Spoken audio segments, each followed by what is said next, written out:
जय सिया राम। जय श्री राम। सब सुख लहे तुम्हारी सरना, तुम रक्षक काहू को डरना। हनुमान जी कृपा कैसे करेंगे, इसको लेकर लगातार भक्तों की जिज्ञासाएं सामने आती हैं। बहुत सारे पाठ हैं हनुमान जी के, बहुत सारी पूजा है, कुछ छोटे छोटे उपाय भी हैं और कई बार ये उपाय बड़े कारगर साबित होते हैं, सिद्ध होते हैं। आपके सामने उपस्थित हैं ज्योतिषाचार्य डॉक्टर रजनीकांत श्रीवास्तव जी, और आपने कई बार कुछ इस तरह के छोटे बड़े उपाय बताए हैं और भक्तों को बड़ा लाभ हुआ है। समय समय पर आप बताते ही रहते हैं। हम चाहते हैं कि एक बार इस कड़ी में खास करके उन उपायों पे ही केंद्रित हो करके कुछ एक जानकारी भक्तों तक पहुँचे कि वो उन उपायों को करें और अपने भक्ति मार्ग को आगे बढ़ाएं और जीवन में जो कठिनाइयाँ परेशानियाँ आ रही हैं वो भी दूर हो सके। स्वागत है आपका। जय श्री राम। जय हनुमान जी। जी देखिए, भक्तगण साहब ने मेरे से ये बोला अभी कि आप कुछ ऐसे टिप्स बताएं। मैं वैसे फेमस तो टिप्स के नाम पर ही हो गया हूँ। हनुमान जी से छोटे मोटे बहुत कड़ी साधना तो मैं जनरल केस में नहीं बताता हूँ, क्योंकि मुझे पता है कि इस कलयुग में और आधुनिक युग में सब कुछ करना संभव नहीं है। आपाधापी की ज़िंदगी चल रही है। अब छोटे मोटे मैं कुछ उपाय बता रहा हूँ। किसी कारण से आपकी कोई मनोकामना पूर्ण नहीं होती है जी, तो हनुमान जी का सिंदूर लेके आप अपने दरवाजे पर ओम बना दीजिए। लेकिन अगर ओम बनाना है तो उनके चरणों का सिंदूर से नहीं बनाएंगे। जो तैयार किया जाता है उनका तिलक करके वो सिंदूर ले लीजिए। लेडीज ना करें, पंडित जी के थ्रू कर लें। और ज़्यादा डर भय सता रहा हो किसी कारण से तो हनुमान जी के चरणों का सिंदूर लेके 5 बार टीका मार दें अपने घर के मेन प्रवेश द्वार पर। और जिस बेडरूम में आप सो रहे हैं उसके बाहर, मैं दावे के साथ कहता हूँ कोई भी बाहरी चीज़ अंदर प्रवेश नहीं करेगा। मीन्स कोई निगेटिव ऊर्जा। जी हाँ, बिल्कुल। कोई बच्चा है या बुढ़ा है या बड़ा बहुत ज़्यादा डरता है, भयभीत होता है, हनुमान जी के चरणों का सिंदूर लीजिए, जो भी, और उस पर ओम लिख दीजिए। ओम कहते हैं, उस पर बना दीजिए कुछ भी निशान। 1 बार 2 बार बना के और उसको सिरहाने रख के सो जाइए। आपको स्वप्न में डरना, स्वप्न का बुरा सपना आना बंद हो जाएगा। अच्छा, ठीक है। ये मैं आपको बता रहा हूँ। जिस माता एवं बहनों को बच्चे होने में प्रॉब्लम्स हो रही है बार बार, आपको भी पता है कि इसमें सबसे ज़्यादा हम लोग भगवान कृष्ण का ओम देवकी सुत गोविंदम वासुदेव जगतपते देहि में तन्यम कृष्ण त्वामा शरणम गता मंत्र का जाप करते हैं। तो आप किसी हनुमान मंदिर में या कृष्ण मंदिर में एक कदम का पेड़ लगा दीजिए। अच्छा। और हो सके तो यही मंत्र वहाँ पर 108 बार जाप कर दें कदम के पेड़ के नीचे। अगर कोई आदमी किसी कारण से बहुत ज़्यादा डिप्रेशन में आ गया है या उदासीन रहता है, उदास रहता है, भयभीत रहता है, तो अशोक तो आपको पता ही है, शोक का जो हनन करे और प्लस शोक संधि विच्छेद करें, अशोक का तो क्या होगा, अशोक। जी हाँ, जी हाँ। एक अशोक का पेड़ अपने दरवाजे पर लगा दीजिए, चाहे आप गमले में ही लगाएं। आजकल तो कई तरह के वैरायटी आती है, गमले में भी लगाया जा सकता है। छोटे छोटे पेड़ भी आजकल है। हाँ। अशोक लगाने से क्या होगा, आपके घर से शोक की स्थिति समाप्त हो जाती है। या उसी अशोक के पत्ते लेके और उस पर जय श्री राम लिख दीजिए और हनुमान जी को चढ़ा दीजिए। अगर मंदिर जाने का टाइम नहीं है तो घर में ही चढ़ाइए, आपका शोक समाप्त हो जाएगा। कोई महाविपत्ति की स्थिति आ गई है या कोई महासंकट की स्थिति आ गई है, पीपल का 5 या 7 पत्ता ले लीजिए, उसके डंठल में कलावा बांधिए और सिंदूर लीजिए लाल, मंगलवार का दिन लीजिए और पर जय श्री राम लिखिए और हनुमान जी के चरणों पर उसके गले में डाल दीजिए और हनुमान जी से प्रार्थना कीजिए, हे हनुमान जी, मैं भगवान राम का भक्त हूँ, मेरी ये मनोकामना पूर्ण होना चाहिए। आपका वो मनोकामना हनुमान जी पूर्ण कर देंगे। हाँ, उतने दिन 24 घंटा कम से कम उनके गले में पड़ा रहना चाहिए माला। नॉनवेज घर में ना पके, लहसुन प्याज का परहेज हो, अपूर्ण रूप से शुद्ध शाकाहारी घर में रहना चाहिए। ये काम करेंगे तो आपको बहुत लाभ मिलेगा जी। इसके अलावा हजारों ऐसे ऐसे टिप्स हैं, आपके जेब में पैसा ही नहीं टिकता। एक छोटा सा फिटकरी ले लीजिए, और आपको पता है ना कि हनुमान जी अष्टसिद्धि नवनिधि के दाता हैं। हनुमान जी चालीसा पढ़िए, उस फिटकरी के ऊपर हनुमान जी का सिंदूर लगाइए, अपने छोटा सा एक टुकड़ा लेके अपना पर्स में डाल दीजिए, आपके सेविंग बढ़ जाएगी, पर्स में पैसा टिकना शुरू हो जाएगा। एक काम आप अपने तिजोरी में भी कर सकते हैं। घर में जैसे पैसा रखने का जो जगह बना है, एक तो उस तिजोरी का इस तरह से सेट कर लेना चाहिए कि जब भी दरवाज़ा खोले तो फेस नॉर्थ की तरफ हो। कहा गया है कि कुबेर का वास नॉर्थ साइड से ही होती है। कर लेंगे तो और सोने में सुहागा, बहुत अच्छी बात हो जाएगी। आपकी कन्या की शादी नहीं हो रही है, आप एक मंगलवार को लाल चिट्ठी बनाइए, मतलब लिखिए उस पे। हाँ, लाल पेन से चिट्ठी बनाइए। हे माँ जानकी, हे प्रभु श्री राम, मेरी पुत्री की विवाह यथाशीघ्र करवाने की कृपा करें। हनुमान जी का चालीसा पढ़िए, हनुमान जी की भक्ति कीजिए, और उसके बाद हनुमान जी के हाथ में रखिए। बोले कि हे हनुमान जी, मेरी ये चिट्ठी प्रभु श्री राम तक पहुंचाने की, माँ जानकी तक पहुंचाने की कृपा करें। आप वहाँ पहुंचाइए और टच करा के या फिर माँ जानकी के चरणों पर रख दीजिए। ये आप करिए, आपको लाभ मिलेगा। इसी तरह जिनका बच्चा नहीं हो रहा है, एक दूसरा टिप्स बता रहा हूँ। आप एक चिट्ठी लिखिए, हनुमान जी के थ्रू प्रभु श्री राम तक भेजिए, या माँ अंजनी को दीजिए। माँ अंजनी हनुमान जी की माता हैं, उन्हें दीजिए वो चिट्ठी। आप क्या देखेंगे कि आपकी मांगे पूरी हो जाएगी। ठीक है। आपके घर में शनि का इतना ज़्यादा प्रकोप है, इतना ज़्यादा प्रकोप है कि शनि महाराज एकदम महादशा में भी आ गए हैं, अंतरदशा में भी आ गए हैं, प्रत्यंतर में भी चल रहे हैं, गोचर में भी शनि का कुप्रभाव है। बहुत ज़्यादा परेशान है, सड़साती लग गई है, ढैया लग गई है, परेशान है आप। इसके अलावा योगिनी दशा, ईड़ा पिंगला, सुषमा, मारे कुछ भी हो, तमाम तरह की परेशानी। हाँ, हनुमान जी का चालीसा पढ़िए, हनुमान मंदिर में पढ़िए, और वहाँ काले तिल का दिया जलाइए, लौंग डालिए उसके ऊपर, और हनुमान जी से प्रार्थना कीजिए कि शनि महाराज को नियंत्रित करें, शनि का कुप्रभाव हमारे ऊपर ना पड़े। जरूरत पड़े तो उसमें आप एक घी से लपेट के कपूर डाल दीजिए।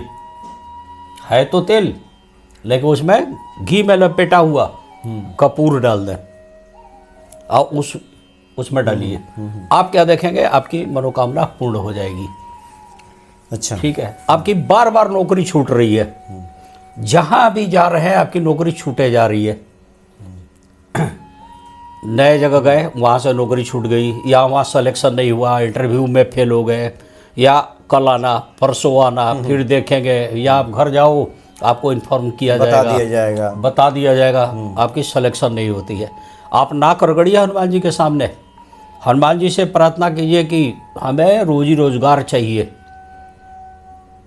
तो आपने क्या कहा, आपको तो श्लोक भी शायद याद होगा, भरत संभाई वाला श्लोक है। मैं साहब को बोलूँगा कि उस पर फ्लैश कर देंगे, तो आप उस मंत्र का जाप कर सकते हैं। गणेश जी पे दुर्वा चढ़ाई जाती है, बिंद विनाशक गणेश जी, उससे भी केतु भी शांत होता है, राहु भी शांत होते हैं, बिंद विनाशक हैं। और हनुमान जी जो हैं संकट मोचन है, इन लोगों का स्मरण कीजिए, इनकी पूजा बढ़ा दीजिए, आपकी रोजी रोजगार मिल जाएगी।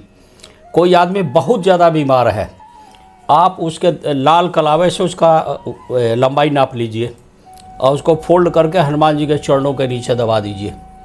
कोशिश कीजिए कि मंगलवार का दिन हो या शनिवार का दिन हो, और हनुमान जी से विनती कीजिए कि हे हनुमान जी, भगवान राम का मैं भक्त हूँ, मेरे इस आदमी को सही कर दीजिए, इसकी वो सारी बीमारी हर लीजिए। आप क्या देखेंगे कि वो ठीक होना शुरू हो जाएगा। आपको कोई दवा नहीं लग रही है, डॉक्टर लिख रहे हैं, बढ़िया से बढ़िया स्पेशलिस्ट फिजिशियन या जो भी हैं वो आपको लिख के दे रहे हैं, वो दवा ही नहीं लग रही है। दवा उठाइए, हनुमान जी के चरणों में टच करा दीजिए, आप प्रार्थना कीजिए, वही दवा उनको लगेगा, उसका लाभ भी मिलेगा। जी, कुछ लौंग के भी उपाय आप बताते हैं? हाँ, वो आरती में लौंग लगा डाल देने से इसका बहुत ज़्यादा प्रभाव बढ़ जाता है। लौंग का उपाय करिए तो आपका बहुत ज़्यादा प्रभाव पड़ता है। एक्चुअल ना इलायची, लौंग, ये सब चीज़ें, पान का पत्ता, ये सब हनुमान जी को पसंद है और इनके पूजा में समर्पित की जाती है। नौकरी के लिए पान का पत्ता चढ़ाइए, घर में नज़र दोष लग गई है या आपके कोई शॉप है, पान का पत्ता लगा दीजिए, लाल कलम में बांध करके हनुमान जी का स्मरण कीजिए, उस पर लिख दीजिए चाहे तो जय श्री राम, निगेटिव पूरा खींच लेगा। कस्टमर नहीं आ रहे हैं दुकान पे, सारे दिन खाली बैठना पड़ता है, बगल की दुकान खूब बढ़िया चल रही है, आपकी नहीं चल रही है, तो आप नेचुरल है कि कोई नज़र लगी हुई है। जबकि अगर रेट कंपैरिजन किया जाए तो आपका बुरा नहीं है रेट, तो उस हालत में आप हनुमान जी का स्मरण कीजिए। आप ही के बच्चे को क्यों बार बार नज़र लगती है, इस बात पर आइए। आप बच्चे को टीका लगाइए हनुमान जी का, अच्छा, मंगलवार और शनिवार को जरूर लगा दीजिए, सही हो जाए। पहले आपने देखा होगा पुराने ज़माने में लोग काजल लगाते थे कि नज़र दोष से बचने के लिए। नज़र दोष से लगाइए, आप लाल टीका भी लगाइए, हनुमान जी का लगाइए, आपका सब कुछ सही हो जाएगा। आपका सिलेक्शन नहीं हो रहा है कहीं बहुत बढ़िया कंपनी में, अच्छा, और आप एबल है, ट्राई मार रहे हैं और एग्जिस्टिंग आज भी जॉब में आप हैं और अच्छे जगह है, लेकिन उससे अधिक आप ग्रोथ करना चाहते हैं, आप अशोक का पत्ता लीजिए, पीपल का पत्ता लीजिए, ये सारे पत्ता इकट्ठा कीजिए, हनुमान जी को समर्पित कीजिए और हनुमान जी को जो चीज़ पसंद है उनको दीजिए। हाँ, इसमें एक चीज़ मैं बार बार बोलूँगा कि जब भी प्रभु श्री राम का नाम आप लेंगे उसके बाद ही हनुमान जी का नाम लेंगे। ये नहीं कि पहले आप हनुमान जी का लें, प्रभु श्री राम का नाम हाँ भूल जाए लेना या ना लें। हाँ, तो ऐसा नहीं करना है। उनके आराध्य का नाम तो कि लेना है। हनुमान जी फूल रूप से डिवोटी हैं, वो प्रभु श्री राम के लिए। अब प्रभु श्री राम ही विष्णु हैं और समस्त जगत के स्वामी हैं और सबके पालनहार हैं, सृष्टि के पालनहार है तो विष्णु भगवान है और ये प्रभु श्री राम है और भगवान शिव शंकर ही। अच्छा, कुछ आप शहद के भी कुछ महत्वपूर्ण उपायों की चर्चा बीच बीच में करते रहे कि शहद का ऐसा था, उसकी क्या था ये कि कोई आदमी अगर आपका पैसा लेके भाग गया और उसका अता पता भी नहीं चल रहा है या उसकी नीयत देने की नहीं है, उसने फ़ोन ब्लॉक कर दिया, अनसुना कर रहा है या आज देंगे, कल देंगे, परसों देंगे, तब आप हनुमान जी के सिंदूर से अपने मन की बात लिखिए कि इस आदमी के पास इतना मेरा पैसा है, हे हनुमान जी मैं प्रभु श्री राम का भक्त हूँ, इस आदमी से ये मेरे पैसे दिलवा दीजिए, आपकी मनोकामना पूर्ण हो जाएगी। उसको चाहे तो आप लपेट के शहद के शीशी में डिप कर दें और शीशु जैसे कलश रखी जाती है ना, उस तरह से कलश में उसको डिप करके हनुमान जी के चरणों के पास आप रख दीजिए और हनुमान जी से प्रार्थना करिए। और रोज़ जब नहा धोवा के पूजा करने जाए तो हनुमान जी को ध्यान दिलाइए कि हे प्रभु मैं आपके चरणों में अपना कुछ प्रार्थना रखा हूँ, हमारी ये स्वीकार कीजिए। ऐसे ही कोई भाग गया हो या गुम हो गया हो कोई आदमी या कोई चीज़ खो गई हो तो फिर कोई तरीका नहीं बच रहा है, हर तरह से आपने प्रयास कर लिया, वही चीज़ का नाम लिखिए और इसी प्रक्रिया के तहत हनुमान जी को शहद के शीशी में लिख के दबा दीजिए और हनुमान जी के चरणों पर रख दीजिए और वो वहीं पड़ा रहेगा और 45 दिन तक आप प्रयास करते रहिए। उसके बाद 90% से अधिक चांस है कि आपका काम बन जाएगा। अगर किसी कारण से नहीं भी बना तो 45 डेज के बाद उसको खोल के कहीं झाड़ी में खोल दीजिए, शहद चींटी उटी खा लेगी। चींटी वगैरह केतु का स्वरूप माना गया है तो उसकी खा लेगी। इस तरीके से आप प्रोग्राम करते रहिए तो आपको बहुत लाभ मिलेगा। कई बार क्या होता है कि आपको ना कर्ज चाहिए, अच्छा कर्ज लेना है, हाँ कर्ज लेना है और इनकम की पोजीशन इस हिसाब से आप रिकॉर्ड पे शो नहीं कर पा रहे हो, सरकारी आंकड़ों में शो नहीं कर रहा, तो कोई भी बैंक आपको लोन देने के लिए तैयार नहीं है। तो आप जाइए हनुमान जी को जनेऊ चढ़ाइए, आप हनुमान जी को मंगलवार के दिन जनेऊ चढ़ाइए और उनसे प्रार्थना कीजिए कि हे प्रभु मेरे को कर्ज चाहिए और मेरे को सहायता के रूप में कहीं से कर्ज मिले। ये भी एक बहुत बढ़िया तरीका मैं आपको बता रहा हूँ। एक से एक टिप्स मैं देता हूँ जी, जिसकी जो ज़रूरत होती है वो मैं देता हूँ, बशर्ते करना आपको है।